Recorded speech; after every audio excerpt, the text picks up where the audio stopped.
Hello everyone, my self doctor Sahil Patel, a consultant homeopath. तो जैसे हमने पिछले वीडियो में देखा था सैंग्विन टेम्परामेंट के बारे में, जो ब्लड रिलेटेड रहता है। इस बार हम देखने वाले हैं सेकंड टेम्परामेंट, जिसका नाम है कोलेरिक टेम्परामेंट। तो कोलेरिक टेम्परामेंट जो होता है उसे बिलियस टेम्परामेंट भी कहते हैं। ये जो आप फोटो देख रहे हो उस हिसाब से होता है, ये पर्सन बिलियस होता है। मतलब कि ये जो येलो बाइल प्रेजेंट होता है अपनी बॉडी में, उसके चेंजेस की वजह से ये पर्सन जो होता है वो या तो फिर सफ़र करता है या तो फिर उसकी पर्सनालिटी ट्रेट्स डेवलप रहते हैं। कोलेरिक, ये ग्रीक वर्ड खोलेरा में से बना हुआ है। इसका मतलब होता है बिलियस, येलो बाइल। फर्स्ट सेंगुइन था जिसका मतलब था ब्लड, रेडिश। इसका मतलब है येलो बाइल। कैरेक्टरिस्टिक्स की बात करेंगे तो ये हमने जो फ़ोटो रखी है वो है थॉर की, जो एकदम कॉन्फिडेंट बंदा रहता है। कुछ भी होगा फुल ऑफ एनर्जी, एग्रेसिवनेस, काम इजीली करते रहेगा। ये सारी चीज़ें इनके अंदर देखी जाती है। तो ये लोगों के कैरेक्टरिस्टिक्स कौन से होते हैं? ईगो सेंट्रिक होते हैं, एक्सट्रोवर्टेड रहते हैं, ईजिली अपनी बात जो है वो बाहर एक्सप्रेस कर सकते हैं, फुल ऑफ एनर्जी रहते हैं, कुछ भी काम करना हो हमेशा तैयार। एग्रेसिवनेस रहती है। ये एग्रेसिवनेस जो है वो इनको पॉजिटिव वे में भी हेल्पफुल रहती है और नेगेटिव भी कर देती है इनको। बॉर्न लीडर्स, टास्क ओरिएंटेड, ये सारी चीज़ें हम देखते हैं। अच्छी अच्छी पोजीशंस पे अगर हम किसी को देखेंगे, बहुत फुल ऑफ एनर्जेटिक, हमेशा पॉजिटिव थिंकिंग ही रखेंगे, हमेशा ऐसा ही बताते रहेंगे कि ये कर लेना है, वो कर लेना है। ये सारे लोग जो होते हैं वो लोग बिलियस टाइप में आते हैं, कोलेरिक टाइप के अंदर आते हैं। लेकिन इनके ऊपर जो होते हैं, जो इनके बॉसेस होते हैं, वो मोस्ट लाइकली सेंगुइनस पर्सन ज़्यादा होते हैं। जैसे कि हमारी ड्रग है नक्सवामिका, ये सब लोग। तो ये थे अपने कोलेरिक कैरेक्टरिस्टिक्स। साथ ही साथ दूसरे full of confidence, highly ambitious, leadership, practical thinking करेंगे, इमोशनली थोड़े वीक रहेंगे क्योंकि इमोशनल थिंकिंग इनके अंदर डेवलप नहीं हुई है। अगर आप ऑब्जर्व करोगे तो कोई फैमिलीज़ होगी जहाँ पर बच्चे जो है वो या तो फिर सिर्फ मेल ही है, बच्चा एक सिंगल चाइल्ड है, वो भी लड़का है, तो उसकी फैमिली जो इस हिसाब से डेवलप हो रही होगी तो वहाँ पर मोस्ट लाइकली यही प्रैक्टिकल थिंकिंग ज़्यादा देखी जाती है। Good at planning, likes to receive respect, ये सारी चीज़ें इनके अंदर देखी जाती है। मॉर्बिड स्टेट मतलब क्या क्या तकलीफ़ें हो रही है अगर ये पेशेंट डिसीज कंडीशन में रहेगा, या फिर इनके नेगेटिव ट्रेट्स कौन से हैं वो। तो प्रोन टू एंगर, एक तो ईगोसेंट्रिक पर्सन है, इसलिए हमेशा इसके अंदर एक चीज़ ऐसी रहेगी कि मैं ही सुपीरियर हूँ। तो ये सुपीरियरिटी कॉम्प्लेक्स डेवलप होता है इनके अंदर, जिसकी वजह से ये हमेशा ऐसा ही सोचते रहते हैं कि मुझे कोई भी सिखा रहा है तो ये सीखते नहीं है, सुनते नहीं है। खुद की एग्रेसिवनेस है, फुल ऑफ कॉन्फिडेंस है, इसलिए हमेशा किसी भी चीज़ में कूद पड़ते हैं, हमेशा खुद की ही प्रैक्टिकल थिंकिंग करते रहते हैं। इसकी वजह से इनके खुद के जो पर्सनल अफेयर्स होते हैं, फैमिली रिलेशनशिप्स होती है, वहाँ पर ये लोग बहुत ही परेशानी देखते हैं। क्यों? क्योंकि ये लोग प्रैक्टिकल थिंकिंग कर रहे हैं, लेकिन इनकी मदर, वाइफ, सिस्टर, ये जो सब लोग होते हैं वो लोग इनकी प्रैक्टिकल थिंकिंग की वजह से ज़्यादा डिस्टर्ब रहते हैं, क्योंकि वो लोग इमोशनल बेसिस पे ज़्यादा चलते हैं। तो प्रोन टू एंगर रहता है, कैन नॉट बियर कॉन्ट्राडिक्शन, जैसे मैंने बताया कि प्रैक्टिकल थिंकिंग है और सुपीरियरिटी कॉम्प्लेक्स डेवलप है। अभी नेगेटिव ट्रेट्स की बात कर रहे हैं तो हम देखेंगे तो इनमें ये पता चलेगा डिसीटफुल, ये कभी भी धोखा दे सकते हैं, चीटिंग कर सकते हैं किसी भी चीज़ में। खुद की पर्सनल चीज़ हो या खुद को डेवलप करने की चीज़ हो, खुद कोई पोजीशन को पाने की चीज़ हो, लीडरशिप की बात तो फुल ऑफ कॉन्फिडेंस तो है, लेकिन इनको आगे बढ़ना है तो हो सकता है कि ये लोग चीटिंग कर सकते हैं। फिर है हिपोक्रेटिक, लैक ऑफ सिंपैथी। मैंने जैसे बताया कि ये लोग प्रैक्टिकल थिंकर्स है, तो जितने भी इमोशनल पर्सन्स इनकी लाइफ में आसपास होंगे वो सारे के सारे बेचारे, इनकी जो सिंपैथी कम है उसकी वजह से खुद परेशान होते रहेंगे। तो इनके अंदर सिंपैथी नाम की चीज़ बिल्कुल ना बराबर ही होती है, क्योंकि खुद प्रैक्टिकल थिंकर्स है।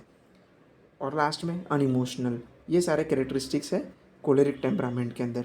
अगर डिजीज़ कंडीशंस की बात करें तो इन ये लोग जो होते हैं प्रोन कहाँ पर होंगे? लिवर डिजीज़, क्योंकि कोलेरिक टेम्परामेंट, बिलियस टेम्परामेंट। अगर येलो बाइल की हम बात करते हैं अपने बॉडी में, तो येलो बाइल जो होता है वो कहाँ से प्रोड्यूस हो रहा है? हिपैटिक सिस्टम से, राइट, गॉल ब्लैडर में से डेवलप हो रहा है। और वो जो भी है अपने बॉडी के अंदर जितनी भी फैट मेटाबॉलिज्म है वहाँ पर उसका रोल बहुत ज़्यादा रहता है। प्रोन टू लिवर डिजीज़ रहते हैं। दूसरे डिजीज़ की बात करेंगे तो इंसोम्निया। क्यों इंसोम्निया? क्योंकि ये लोग जो रहेंगे खुद की फुल ऑफ एनर्जी, एग्रेसिवनेस, ये सारी चीज़ें जो होगी और एक खुद को जो है डिसीटफुल है, कुछ एक पोजीशन पानी है, ये सारी चीज़ें जो होती है ये इनके अंदर इंसोम्निया डेवलप करती है, क्योंकि फुल ऑफ एक्शन जो रहता है इनके अंदर, एग्रेसिवनेस है, वो मेंटल स्टेट पे भी प्रेजेंट है इसके कारण। Next is hyper acidity. अभी बिलियस चेंजेस हुए, अगर फैट मेटाबॉलिज्म बराबर नहीं हो रहा है तो बॉडी के अंदर हम क्या ऑब्जर्व करते हैं, एक चीज़ भी डिस्टर्बेंस में होती है तो साथ ही साथ दूसरी सारी जो भी सिस्टम्स हैं वो ज़्यादा इफ़ेक्ट होती है, तो पूरी गैस्ट्रिक सिस्टम जो है वो अफेक्टेड रहेगी, जिसकी वजह से इनको हाइपर एसिडिटी की कंप्लेंट्स रहती है। Last is extreme physical sensitivity. ये जो होता है बिलियस की, हम अगर बात करें तो हमने देखा होगा कि हिपेटाइटिस अगर होता है पेशेंट को तो मोस्ट लाइकली जो जॉन्डिस के सिम्टम्स रहते हैं, जॉन्डिस खुद एक सिम्टम है जिसमें स्किन और स्क्लेरा ये जो है येलोइश हो जाते हैं। क्यों? क्योंकि एकदम फ्री जो बिलीरुबिन है वो अपनी बॉडी में प्रेजेंटेड है, तो ये भी एक बाइल का कंपोनेंट है। अगर वो बाइल प्रेजेंटेड है बॉडी में, अगर उसकी मात्रा ज़्यादा है तो उसकी वजह से भी हो सकता है कि फिजिकल स्किन सेंसिटिविटी बढ़ जाए, तो इन पेशेंट्स के अंदर हम देखते हैं कि ये सेंसिटिविटी बढ़ी हुई होती है। अब लास्ट में है ड्रग्स। कौन सी दवाइयाँ हमारी होम्योपैथिक मेडिसिन जो है इनसे रेजोनेट करती है। First is एलोसोकोट्रिना। एलोसोकोट्रिना की बात करेंगे हम तो मोस्ट लाइकली हमें ये सुनते ही पहले यही पता चलता है कि इसका वर्क जो होगा वो एनल रीजन पे बहुत ज़्यादा रहेगा, हेमरॉइड्स रहेंगे, एकदम ग्रेप लाइक हेमरॉइड्स प्रेजेंटेड रहेंगे। और साथ ही साथ एलोसोकोट्रिना जो है वो स्किन पर भी बहुत बढ़िया वर्क करती है। तो हो सकता है कि जो बिलियस कंडीशंस रहती है जहाँ पर anal region as well as skin is affected, aloe socotrina can be given. Next is argentum nitricum.